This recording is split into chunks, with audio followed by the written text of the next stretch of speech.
to a teacher and trained as a mechanical engineer in the university. He worked for a number of years with the corporate institution and later in 2010 decided to resign and go into full-time farming. This week on The Ghanaian Farmer, we share the story of Raymond, who is a mixed farmer. He has livestock, he has millet, he has avocado and many other things. We won't be meeting him soon on the farm as he's busy somewhere doing or taking care of a few things and telling you more of what his journey has been, what has been the challenging times, what has been the rewarding moment. But this is The Ghanaian Farmer. My name is Enyunam. We're all the way in Kenya, and at this point I want to go into the farm. Don't be so worried about the grass because it is serving as much for the soil. However, it would be taken care of very soon. But in the meantime, come with me, let me go and see what is happening in this husk avocado farm. You come with me for a good tour and then I'll tell you what has been going on here for some time. Let me look for Raymond. Hello, Raymond. Hey, hello. Hello, Ghanaian farm. Hi. How are you doing, sir? I'm good. Awesome. I'm fine. Thanks for having us on your farm. Nice to meet you too. Raymond, in 2010, you resigned from your job as a mechanical engineer. Yes. And decided to go into full-time farming. Definitely, yes. What contributed to that change of mind? Yeah, you know, I was tired in working in a pay slip and I was not making. I had a very big dream in myself that I wanted to accomplish in my life. And I saw that being in employment, my dream was not being fulfilled. So I thought of an alternative. And you know, when I was young, we used to ask people, when you grow up, what do you want to be? Yes. Some say teacher, some say, me, I said I want to be a farmer. So that was my dream. And around 2010, I realized myself that my time was being consumed much in working for the company where I was working, and I could do better because my passion was being in the farm and employing all my knowledge, my mechanical knowledge in the farm. Okay. And that's why I ventured into farming. Right. Yep. What is the total size of land that you're working on? Okay. I'm doing about 3 crops, okay. 4 crops. Right. Like wheat. Yes. I'm doing about 50 acres of wheat. 50 acres of wheat? Wheat. Okay. I'm doing 120 acres of maize. 120 acres of maize. And in avocado, this is 5-acre farm. Okay. In this 5-acre farm. Yes. And all these farms I'm talking about, especially the avocado farm. Yes. The 5-acre farm. I bought it after coming out of employment. Okay. And I'm assuring you, yes, if I was in employment, yes, I wouldn't have bought this farm. Hey, this is shading people who are working in office. I'm sorry, but that's a fact. Okay. Yes, I can prove. Right. Yes. Now, what you know also prompted the selection of these crops you're doing? Avocado, wheat, and then maize. What went into the selection of these key commodities? Okay. When I came out of employment, yes, the common practice within this place, it is called Wasingishu County, okay, in the Republic of Kenya. Yes. So the common practice here was maize. Okay. That was the first thing. The reason for maize is that maize was being eaten locally. You know, after you harvest maize, you eat locally. And that's what every other person was planting. And that is all we grew up knowing that it was maize.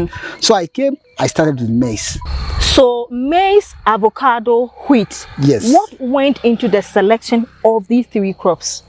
Okay. Now, I told you it's the background. Yes. About the maize. Yes. The maize was a common crop.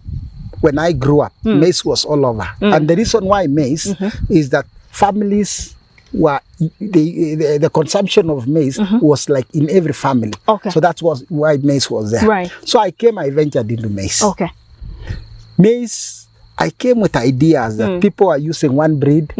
So it's like I wanted to know more about maize. So I went to know the correct hybrid for maize within our region. And that is how people now like to emulate me, what I was doing. And you see, eventually, we came out with a very good variety for specific regions. Okay. Because I was passionate. Okay. I left about maize. Right. Now I wanted an alternative crop. Okay. because sometimes we get fluctuatory prices of maize. Exactly. So I tried wheat.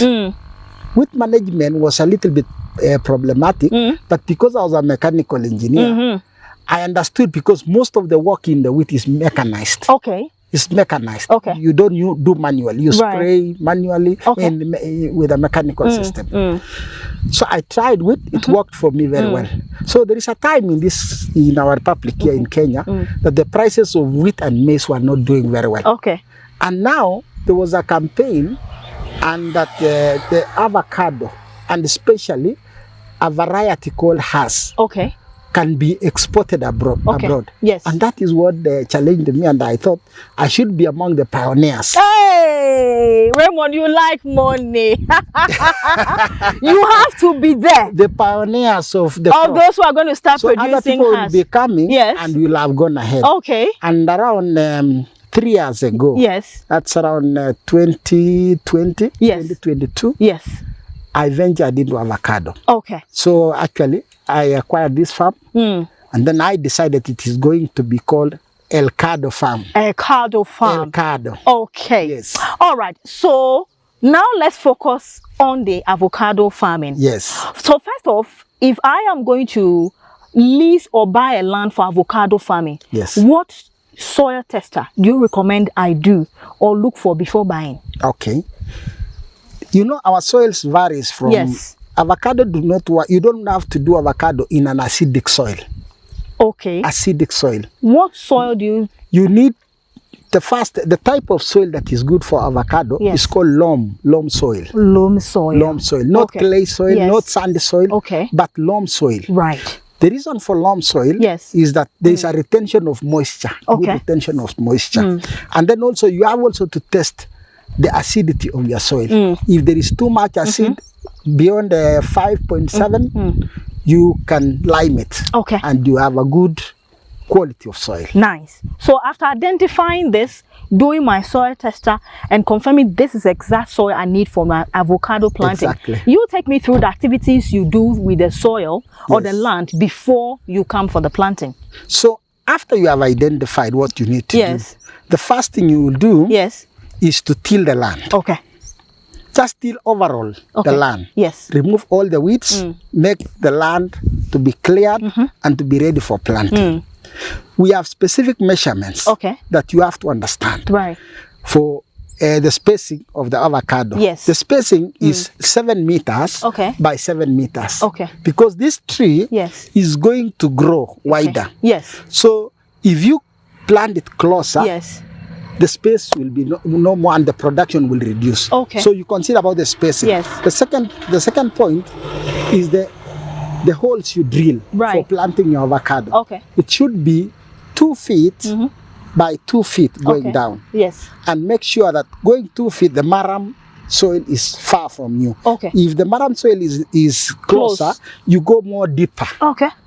So that you get more soil from another place and you replace so that the roots will always enjoy the loam soil. Okay. Yep. Now, I know avocado has seed. Yes. So right after tilling the land, digging the soil, holes, creating the specific measurements, do I just come and drop my seed in, or I bring some seedling for planting? Yes. What do I do? You don't have to get the seedlings for avocado because there are people who have started nursery. Okay. For propagating the correct seeds. And those people are very important. Okay. Because you can have your field. Yes. And you do the wrong seed. Okay. You are done. Yes. So you have to go to a specialist nursery where they propagate and you get the specific seed that you wanted that is certified by the government. Okay. Yes. What time of the day is good for planting my avocado? During rainy season. Okay, so in which month of the year is good? Yeah, it depends with the region where you come from. Let's talk about this region. About this region now, our rains begin from March. Okay. So that is the correct time to plant. Okay. And it will depend now that you should have a supportive system for watering your plants. You can't depend on rain fed. Okay. Only.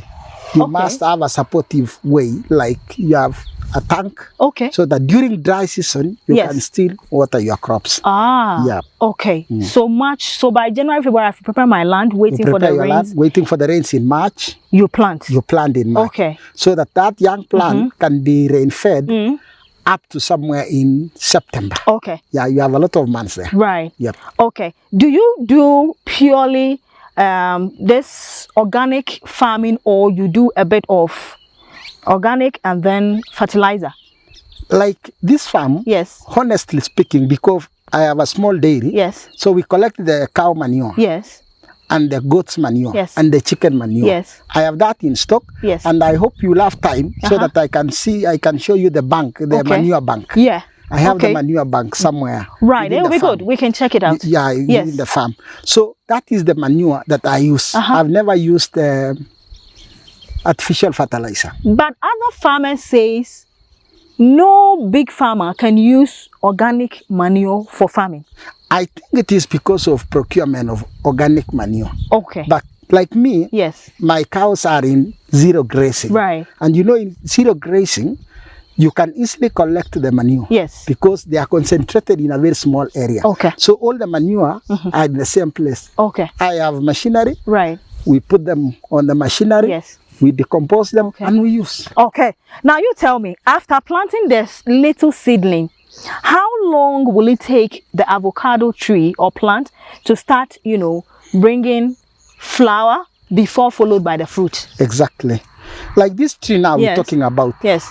Definitely, there's something I want to tell you. Okay. So that you don't get disturbed. Yes. In this farm, yes, you'll find that other trees are bigger than others. Yes. Definitely, when you plant your crops, not all of them will survive. Exactly. Because of diseases, other challenges. So you'll find that there is replacement. So you can find that this is a 2-year crop. Okay. That's a 3-year crop. Yes.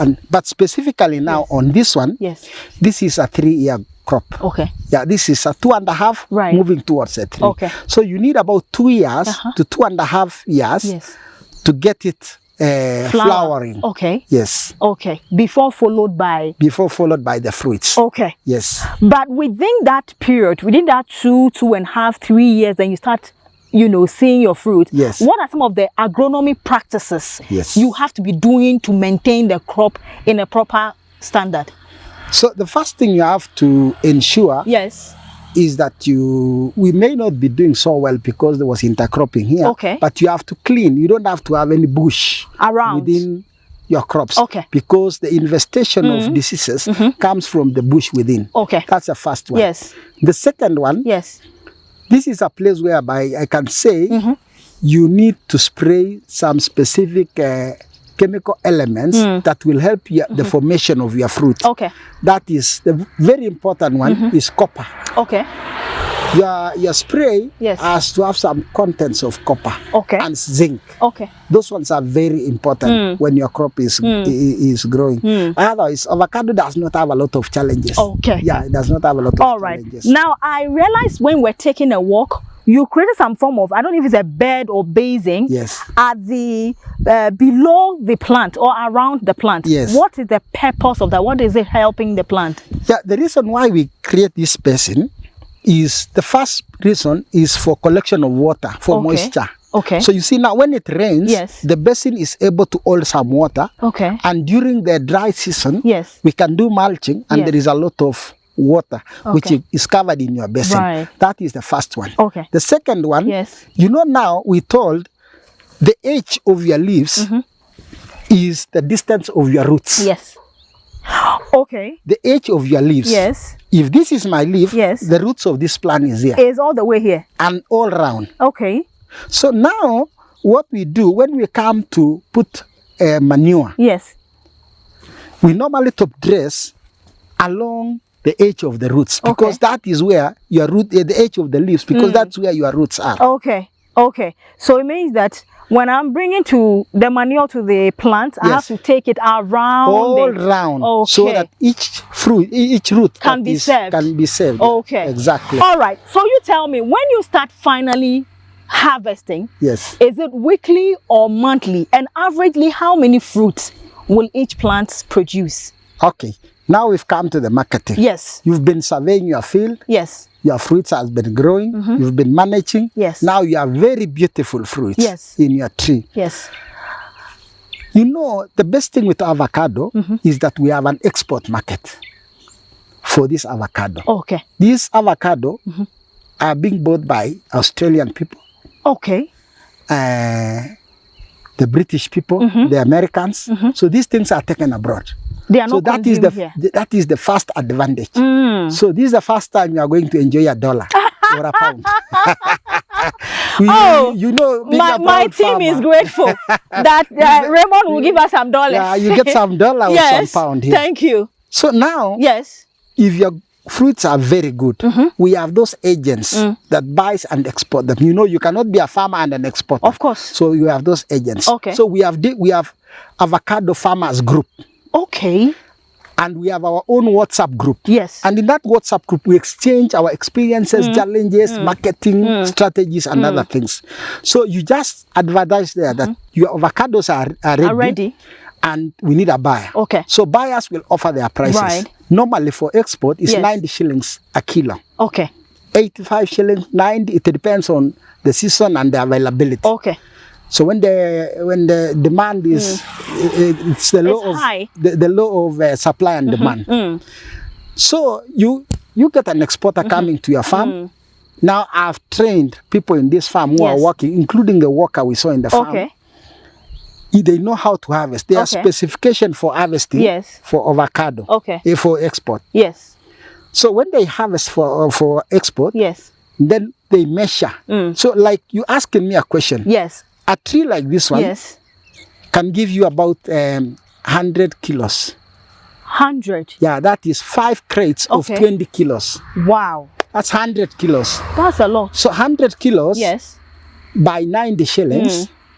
So that means a tree like this one per harvest can give you 9,000 Kenyan shillings. Okay. And that is a reality. So like 2 months ago, Yes.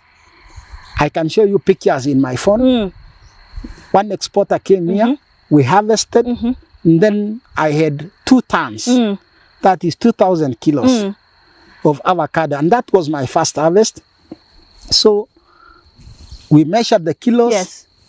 packed them in their crates, and they paid me. Yeah. Yes. You are a happy farmer. I'm a happy farmer. That was So my first. viewers, that is Raymond telling us about his journey as an avocado farmer. He is a mixed farmer, but this time round, we are focusing on avocado. Another time, we would focus on other farming that he is into. But we are going for a quick breather. Let's sip water. When we come back, we'll talk a bit more on how a young person can start off. This is about 5 acres. But a young person who wants to do just 1 acre, how do I go about it? How much do I need? What is the best way to grow systematically as an aspiring farmer? My name is Enyonam, and this is the Ghanaian Farmer, all the way from Kenya. I'll be right back after this.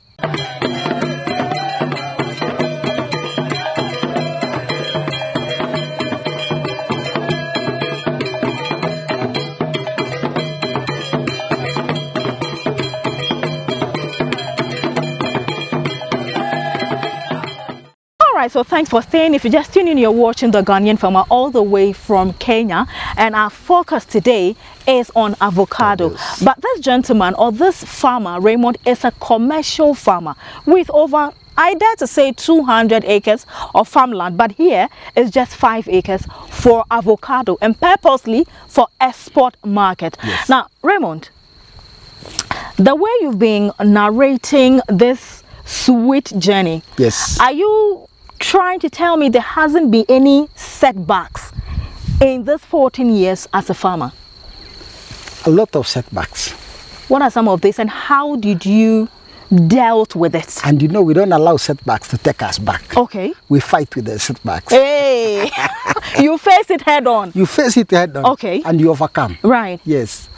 So the first one I told you, and that was a setback, is that if you have to have a lot of knowledge. Yes. Even for the young farmers, Yes. because that is where I like people. That's where we came from. Okay. People are starting, like me, I started from zero. Yes. For the young farmers, the setback is that if you miss the preparation. If you don't get the things very right, your seedlings may not germinate all of them. Okay. And that could be the setback. That you just started planting, and you've not done it correctly. My friend, you can get all your seedlings gone. Will die off. Okay. Will die off, and that can be a very big setback. If you can manage your seedlings, that is by correct mixture of manure and planting and watering. Okay. You must have water. Right. You must get prepared for water. And because nowadays we have ways of even having water in your farm, like you can set up a big tank in your farm, just calculate the amount of liters per plant you need. So when these ones were young, how I managed water, there's these bottle tops for the containers for water. Fill the water, have a small hole, put it upside down so that it sucks. The plants can take it slowly. You can water your plants slowly by slowly because you don't have, that's for a small farmer. Yeah. But some people say farming is for poor people. How true is that? Have you heard that before? That's not very true. Are farmers not poor? Farmers are not poor. How do you debate this? Even the Bible, the Bible says people are perishing because of lack of knowledge. That is the Bible. So it is the knowledge that people don't have, but it is not the farming. Farming is very sweet. Farming is very sweet. You can tell me, you plant that tree like this one. You come, you look at these fruits. You become happy. But you live more years than... I know. All right. So you mentioned you have a place where you do manuring. Exactly. So we'll be going there to round up the interview there. Exactly. What you actually do when you bring the compost, how you go about the mixing and everything. So do you mind leading the way? Yeah. All right. Thank Let's you. Take the highway. So come with us. Thank you. Let's go and see where the manure is and what role it plays in the farm. You mentioned manure as part of preparing for the planting. Exactly. And even at this stage, you still apply manure in the farm. Now you tell me, this is the manure. What and what is it made of? So now, when you look at this manure, we have several components. The first one is the cow dung or the cow waste. The third one is the second one is from the goats and from the chicken. So all of them we put together. We have also leaves that are decomposing from the trees. Sometimes we have a collection place. So you'll find that we have some leaves here. And we have also some cow feed waste. Sometimes there's some waste from the cow feeds. We collect all of them. So when we bring all of them to this place, they are so much acidic and you cannot use it to plant. Instantly. So you have to decompose for quite some time. How many months? 3 months is okay. It's good to go. When you see now crops germinating like this, that means the manure is safe. You see the green plants on top of this, that is a very good indicator that this manure is safe for use. Now you've dug your holes for planting your avocados. You take like 30 to 50 kilos of your manure, mix with the topsoil. The topsoil, and I mean the topsoil, the soil that has come from the top of the hole. The lower soil, you know, sometimes has marram, is red soil. So you mix with the topsoil. Make sure that it is thoroughly mixed until you attain, when you check at the soil and the manure, you are 50% mixture. You put them back to your hole, make a very good hole for planting, and then put your seedling, cover it very well, make sure that the seedling is not sinking into the soil. You have some neck that after the seed is gone, and you can plant. The manure will do you a great job during the growth. When they are growing now, you can put this manure around it. your crop. When it rains, it goes down. And you know, this manure has a lot of nitrogen. So the nitrogen in this manure will actually help your plant to be very healthy. So manure is very essential. If you are starting farmer, you cannot afford fertilizer from the shops. They are very expensive. Fertilizers are very expensive. A bag of 50 kilos fertilizer is 6,000 here. If you get a subsidized from the government, it is 2,500 Kenyan shillings. But if you have manure, you save a great deal.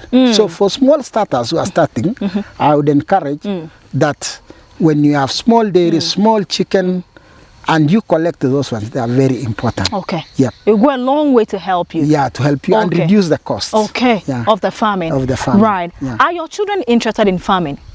Yes, definitely, yes. Do you foresee any of them taking over from you? Not all of them Okay. are interested in farming. Right. But I've identified two. They normally like running to the farm and looking at the farm activities. And when they come back in the evening, and I was not in the farm, they discuss with me that we need to do this. We need. So I've seen they have a lot of interest in that. Yeah. How does it come to you when you hear young people say, even though I'm unemployed, agriculture is not an option? I think we need to have a lot of campaign and telling people the truth about farming. You know, farming for a long time has been taken to be a nobody's business. Just anybody can just come. Even anybody is retiring, I'm going to farming. You see, it's a very bad story. Okay. Like it's a place where you want to go just and do something. It needs a more professional way. And when you look at the way we are doing our farming at the moment, we are doing in a more professional way. That even people come to benchmark and see what we are doing. But not the normal farming of putting a seed down, waiting it to germinate, harvest it, and you get... They are now looking at farming in a more broader way. Yeah. If I'm asking you to rate your life as a corporate farmer, as a corporate worker versus a commercial farmer, is there any difference or the level is still the same? I regret the 8 years I worked in a corporate. Raymond. I regret the 8 years. Are you serious? Yes. That is not fair. I regret the 8 years. But you saved some money to buy land. I regretted. I worked for 8 years and I only purchased a small plot where I'm living. I worked in farming for 15 years and I have a lot. Wow. Yes. I have a lot. So if I compare my 15 years versus the 8 years I worked in the corporate, they are 2 worlds apart. Yeah. You talk to Kenyans who are in the diaspora. Yes. And have still not made up their mind to come and help some of you to grow the agriculture industry. What do you have to tell them? Look in this camera and talk to them. To the Kenyans who are in the diaspora, things have changed here. We are now doing farming in a more and better way, in a more professional way. Now we have known to use the scientific way in doing our modern farming. We have a lot of supportive organizations which are ready to partner with the farmers in terms of producing more. For example, I want to talk about the avocados that we've just come from. The avocados that we've just come from, we used to plant avocados as trees and they used to grow so big and the production was very small. But now we have varieties like the Hass avocado. We have the fuete. You know, fuete is a kind of a large avocado. So you don't use a lot of fuete in your farm, but you use it like a male species.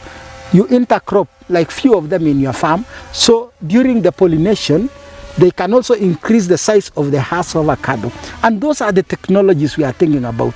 You find an avocado of my size, my height, or even lower, having the 100 kgs per tree. Something that you cannot get in the old trees, old avocado trees. You can harvest like 20 or 30. So I can tell them, farming in Kenya is very sweet. We now have new ways of farming. And we are really reaping a lot from the farming. If we only have a structured market here in our republic, and that is why I, Raymond, I'm really advocating and partnering with many organizations to ensure that we have an aggregation center for farmers who cannot take their crops, who cannot reach the buying centers. So we aggregate so that they can bring their crops there so that they are sold. We also advocate for cooperatives so that people can come to the cooperatives, put their money together, and they can really have their inputs, farm inputs come to the cooperatives near their home so that they can use. I also think of field days, that we have farmers going to a field trip. They go to field days, they go and learn the new, technology. And those are the good things I can tell our abroad people. But for the abroad people, I want to advise them. Telephone farming does not work. Yes, it does not work. You have to be in the ground. And I remember one of my mentor told me that your footprints should be seen in the next visit you come. When you come and you cannot trace your footprints, then you've gone for a long time. Thank you very much, Raymond. Thank you. We are very much grateful for this few minutes you've shared with us. Educating people and telling them some secret, some things you've done right that helped you to come this far, despite the hiccups that popped up here and there. Yeah. Thank you, congratulations. Thank you. We hope that the next time we visit your farm, it would be bigger and better. Yes. In fact, when we are calling international farmers to speak on global platforms, we will see Mr. Raymond. The full name. Thank you. Kiprop Ngeno. Raymond Kiprop Ngeno. That is the name. Raymond Kiprop Ngeno. And the farm is Elcado Farm. Thank you very much. We'll see you some other time. Bye-bye. Bye.